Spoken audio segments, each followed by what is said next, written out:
Yeah, she's so right.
Oh yeah.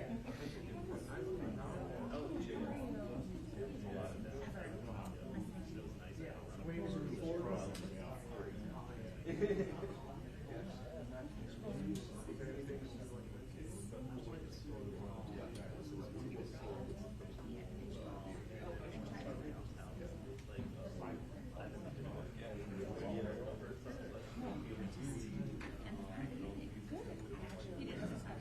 Oh, I know. I was updating everything.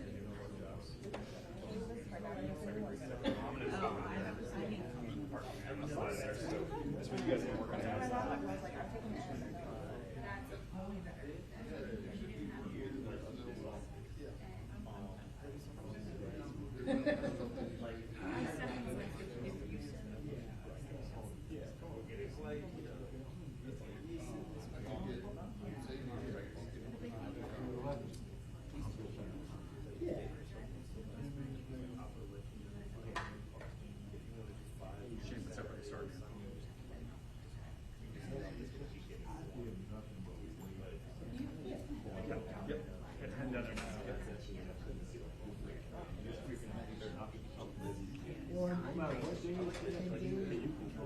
Dave could always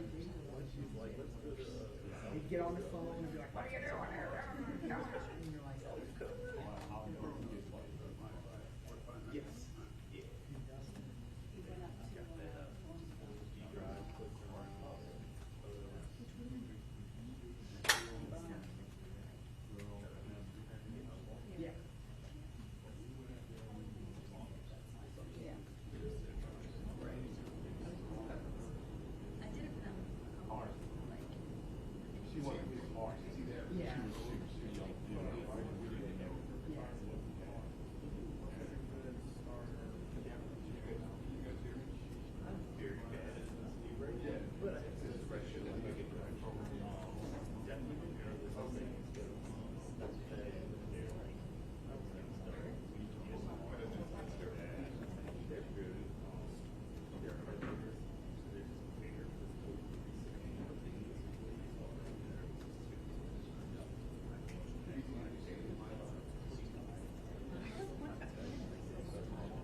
Yeah.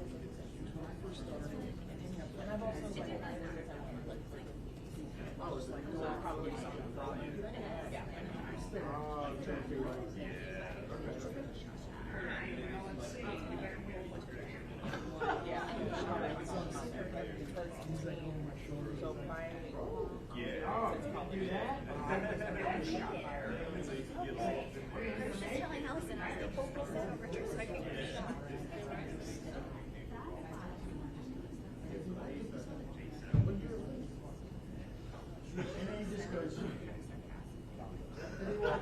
And Brad and Brad.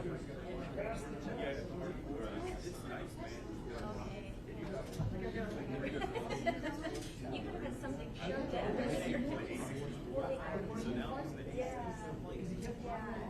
Well, right at 10:30 they were like, okay, we're locking it down. I was like, okay.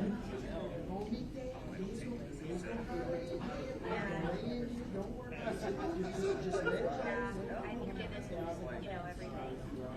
Okay, good. I sat over here thinking, like, okay, sneak around, get this shot, like, but service is terrible.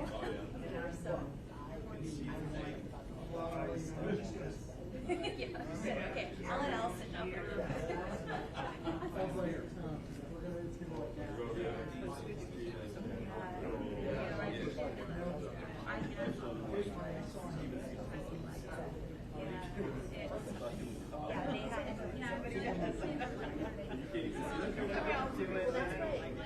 Photographer, but now it's like, hopefully the AP's there, and I'm like,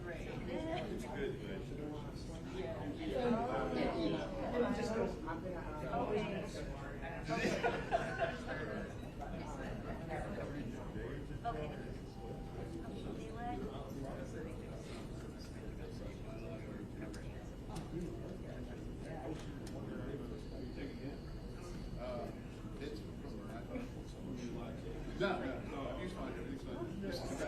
I got you.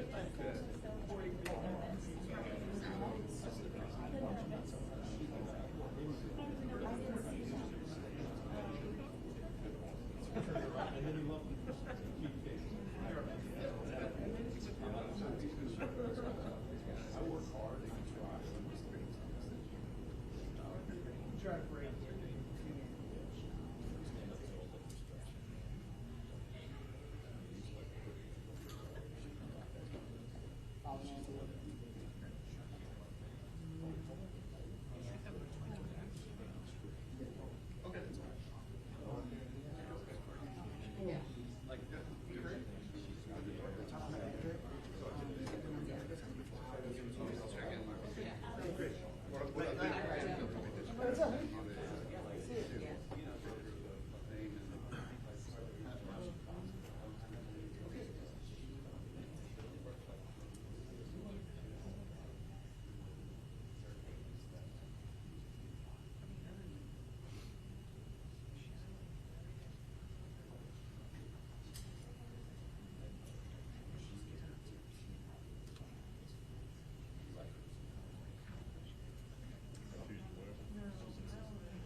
No,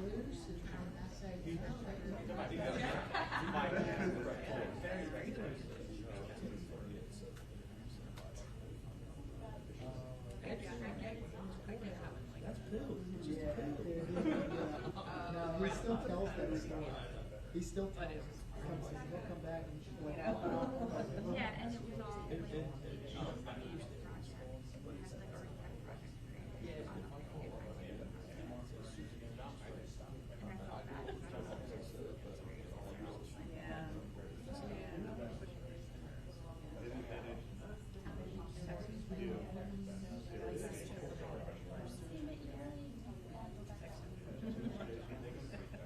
So he can do it at the same time.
Just here to help out.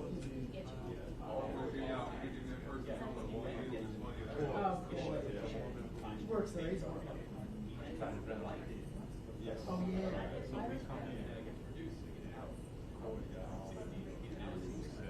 Oh, yeah. He did it here.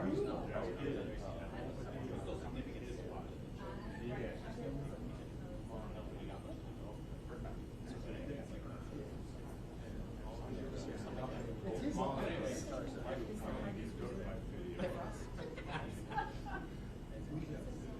At least he wasn't watching.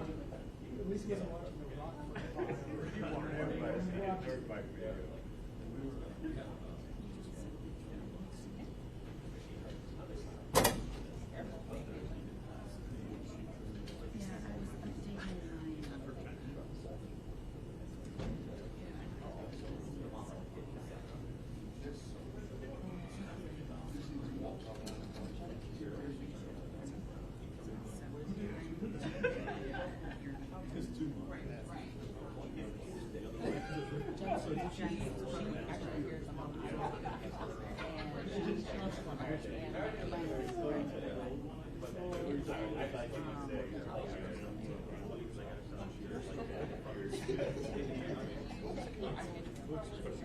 I think he was moving his eyes with the wall.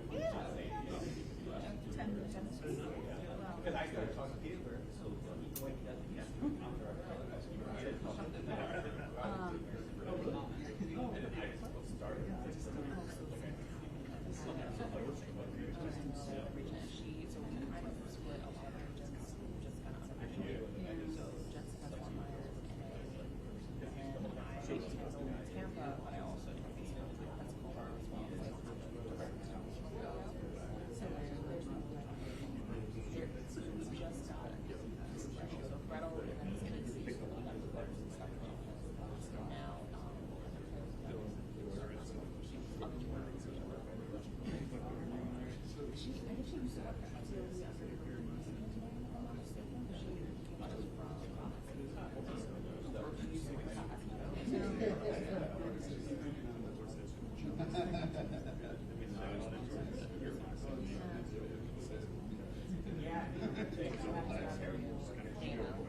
I don't think I've ever done everybody wants to regular bread. Everyone across the country. I don't, but that makes less sense.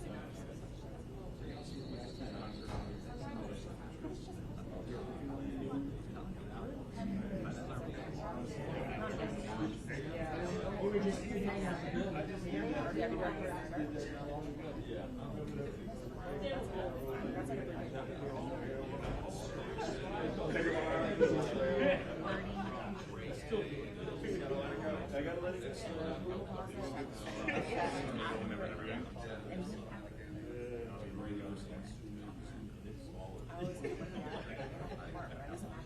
Yeah, yeah.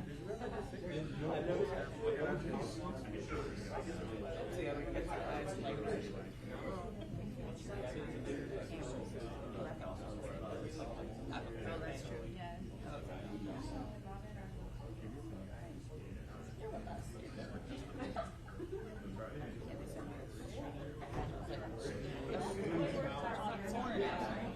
No, that was not.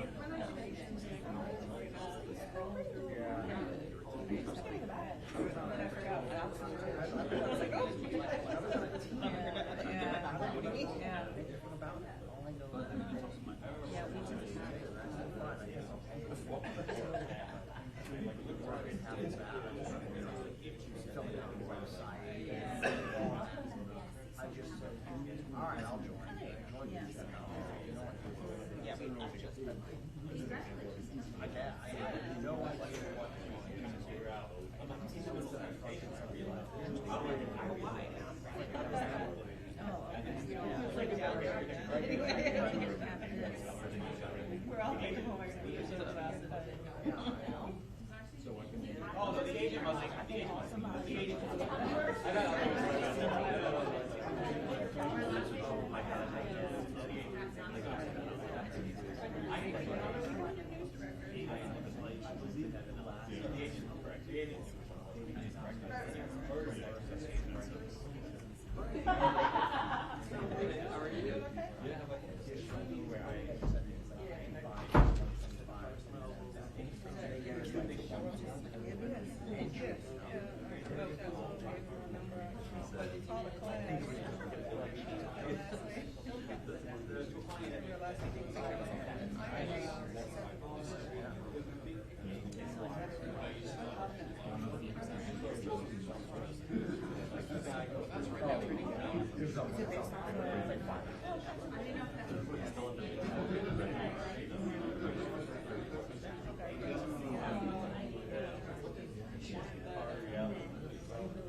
Seeing you around. Well, yeah,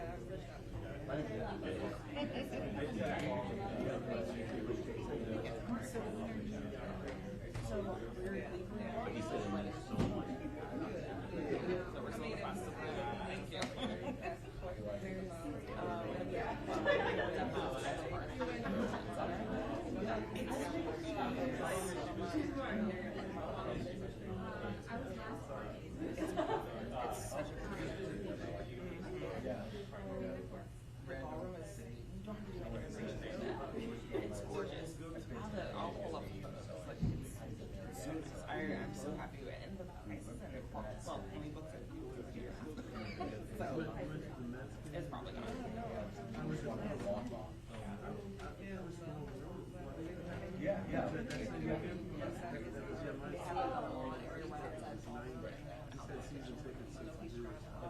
You must be excited. I gotta win. Yes, so they actually cover with the terrace, the tapestry collection by Hilton, the terrace and the spring house.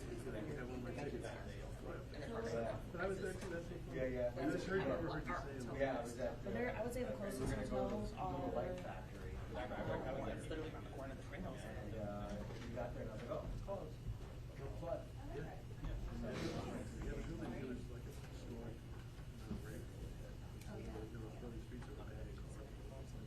I think Yeah.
bonding over the end of the week?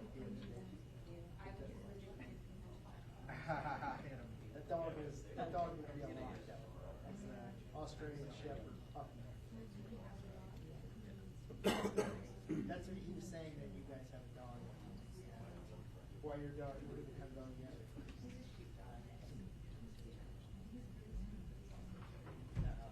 Yeah, that dog is totally working.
Good morning. Thank you all for being here, and thank you, Lieutenant Governor, for being here.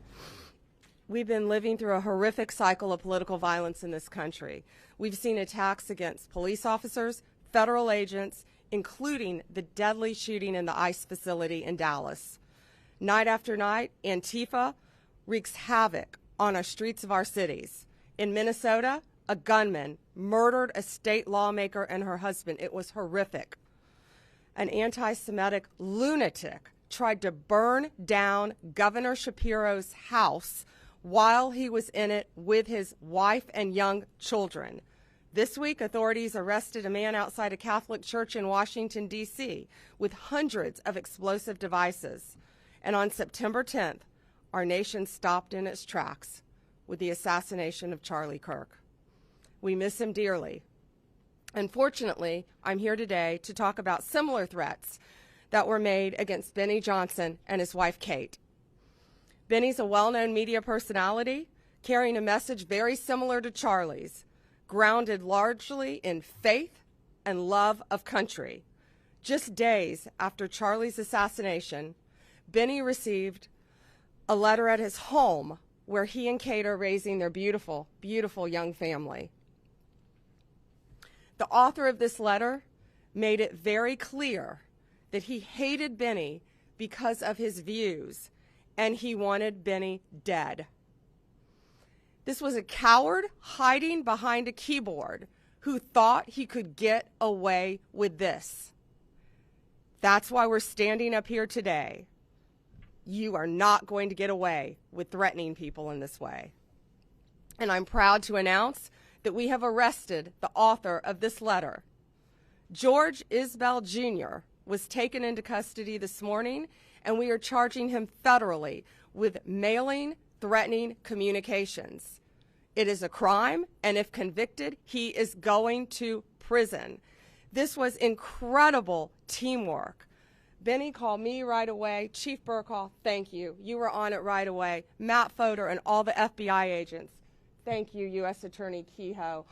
All of the U.S. Postal Service, FBI, state and local law enforcement working together. This is what it's about.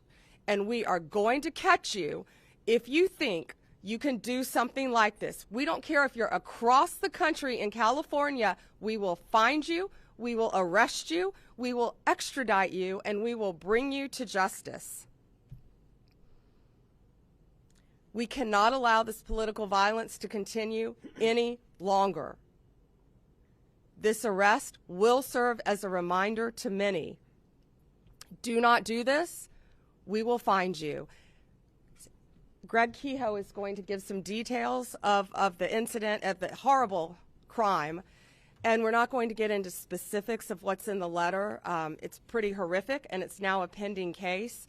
But I just want to thank all of the law enforcement officers standing behind me. And I want to thank Benny and Kate for standing so strong and fighting for their views and not cowering in fear, but coming out and supporting their faith and their values. Thank you. Thank you, General. Just preliminarily, I'm Greg Kehoe, the U.S. Attorney for the Middle District of Florida. I just want to introduce some of the individuals that are here at the podium so you can put names to faces, and they have all participated in this. As the General has said, this was a coordinated effort.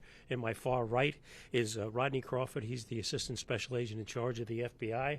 Next to him is Blad Rojo, who is the Inspector in charge for the Postal Service, and Mark Glass is behind me. Right behind me, he is the Commissioner of FDLE, and last but certainly not least is Chief Lee Burkall of the Tampa Police Department. You know, often we talk about coordinated, organized efforts by law enforcement to get something done, and I will tell you this is a textbook example of that. This letter came in to Mr. Johnson and his wife. They immediately contacted the Tampa Police Department. Lee Burkall and his folks at Tampa Police Department got on this letter right away. Right away, pulled in the FBI, pulled in FDLE. The Postal Service was able to track where this letter was sent from in San Diego in a miraculously quick period of time. FDLE turned around the fingerprints that were obtained from the particular letter to identify George Russell Isbell on this matter, and there was an arrest by the FBI who was coordinating this outside the San Diego area in conjunction with the local U.S. Attorney's Office, the FBI in San Diego, and last but not least, the San Diego Police Department. What we have here, and you can look at the complaint that has been filed and that is before you, is a vicious, horrific letter threatening Mr. Johnson and his family, sent to Mr. Johnson's house. In the complaint that you'll see, and also it attaches Isbell's letter, he is calling for the extermination of Mr. Johnson, that he should be strangled by an American flag, that he hoped somebody blows his head off, and then some vicious, vicious comments thereafter. Ladies and gentlemen, we have been at this podium many times before, and I say this and I say it again to echo what the Attorney General has just said and what the Attorney General has said throughout the country when similar instances have come up. Such conduct will simply not be tolerated. It will not be tolerated. If you send a communication to anyone, anyhow, anywhere, where you are threatening individuals with harm, you will be prosecuted by the United States Department of Justice. And you will be prosecuted while we bring all of the joint assets of law enforcement, as you see here, the Tampa Police Department, the Florida Department of Law Enforcement, the United States Postal Service, and of course, coordinating this is the Federal Bureau of Investigation.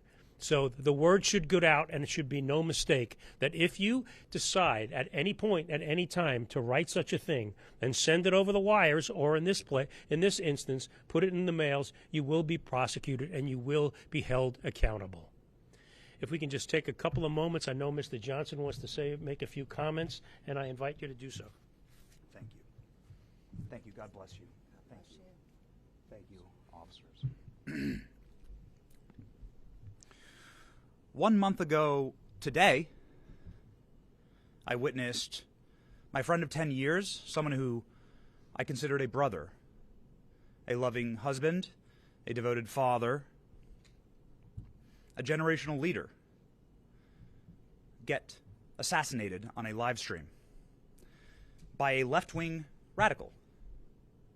Approximately 1 year ago, I witnessed the President of the United States get shot in the head by a left-wing radical, who also took the life of a Trump supporter in front of his daughters and wife. 2 months ago, Christian children kneeling and praying in a church were slaughtered by a left-wing extremist. And 2 weeks ago, federal law enforcement was shot at multiple sniper rounds in a federal facility by a left-wing extremist. If it's happening every single week, is it that extreme? Or has the Democrat Party mainstreamed violence as a political tool? The individual who wrote me described why he wanted me dead. I was a white, cis, Christian Trump supporter. They described in great detail how I would be killed in an open field just like Charlie, how much blood would come out of my head and neck when it was blown off. This individual described orphaning my 4 beautiful children and widowing my wife with great joy.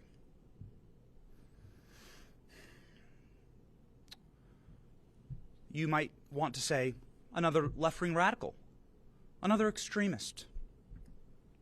And to that, I would like to direct your attention to the state of Virginia, where Democrats have nominated and are about to vote for the chief law enforcement officer in that state, a man who has done the exact same thing. An individual who's calling for the assassination by bullets of Republicans that he disagrees with. The killing of their children. The slaughtering of, as he says, little fascists. Are my 4 innocent, beautiful children little fascists? Violence has been mainstreamed by the Democrat Party. It is not extremist, it is mainstream. And we need a moment of reckoning here. This has to stop. This cycle must end. Is any Democrat courageous enough to disavow violence? To call for individuals that espouse these things, like what happened to my family, or what's happening in Virginia, to call for those kind of candidates to step down? Will Democrats vote for that? Because if you're voting for that, then implicitly you're encouraging it, you're endorsing it. I don't want political violence. I want peace in my nation. I love this country. I want to be able to debate like Charlie did. I want to be able to raise my family in peace. That is our birthright. But you cannot make peace with evil as a Christian. You cannot unite with people who want you dead. I want unity in this nation. I want to be able to agree on more than what we disagree on. But for that first to happen, we must understand the battle. We are fighting good versus evil, darkness versus light. And good must conquer evil. Do not make peace with evil. To that end, and in conclusion, I would like to thank federal law enforcement, Pam Bondi, Kash Patel, Dan Bongino, the FBI, the DOJ, the Tampa Police Department, the detectives here, with absolute pinpoint accuracy, professionalism, courtesy, swift and tact. They were able to act instantly in order to make sure that my family was safe, potentially to preserve the lives of my children, and they're doing that for families all around the country in many different ways. Every American should unite behind that cause. No matter who you are, you should say, this is a country where families should be able to raise their children safely, where people can have peaceful disagreements, where we can all live together under one American flag. I just want to profoundly thank the Trump administration and federal law enforcement and local law enforcement for saving my family. I will never forget it. It is the greatest goodness that has ever been done to me. And that is a thing that every American can get behind. The Trump administration making America safe again. God bless them. Thank you. We'll take, do you want to, you have a few questions? Attorney General, Wait, I'll go left to right. Okay. Attorney General, I do know that it's unfortunate what happened to your family in that letter, but he just described that this is solely put on by the Democratic Party. Do you see it that way, that this is something that is caused by the Democratic Party? No, and I just talked about what happened in Minnesota to a Democrat, what happened in Pennsylvania to a Democrat governor. No, this was a left-wing radical, absolutely. The same type of person who murdered and assassinated Charlie Kirk. That's what we're talking about here today. But it doesn't matter who you are. If you commit an act of violence, a written threat through the mail, we are going to find you. These men behind me are going to hunt you down and find you. This guy thought he got away with this, and he thought he could hurt Benny and his family, and it's not going to happen. We have open cases, other open cases all over this country, and we're going to find you. Any other question? Yes, hey. Sure. A couple questions. One is just about the case itself. Does this fellow, was he found to have any means of carrying it out? Did he have firearms available? This is an ongoing investigation. The man is in custody. I will defer that question until the appropriate time because it is still very much under investigation and following all the leads that we possibly can. And that's a very good question. I wanted to ask also, Attorney Sure. General, just during Charlie Kirk's funeral, the president said, I disagree with Charlie. I hate my opponent. I don't want the best for them. Would you encourage the president, just given what we're talking about here and the seriousness and how people take every word and use it to reinforce their preconceived notions about people, someone crazy could act on words like that. Would you encourage the president to not say things like that? The president said nothing about violence, absolutely nothing. And that was in response, I believe, to amazing Erica Kirk talking about her forgiveness. And he was saying how brave and bold she was and how difficult it is to forgive the person who assassinated. No, I'm not worried about that because that was not said. That was not said. No act of violence was said. If anyone is sending a threatening communication through the mail like they did to Benny Johnson, we're going to find them and we're going to prosecute them. It doesn't matter what side of the aisle you're on. Thank you all. Have a great weekend. Thank you.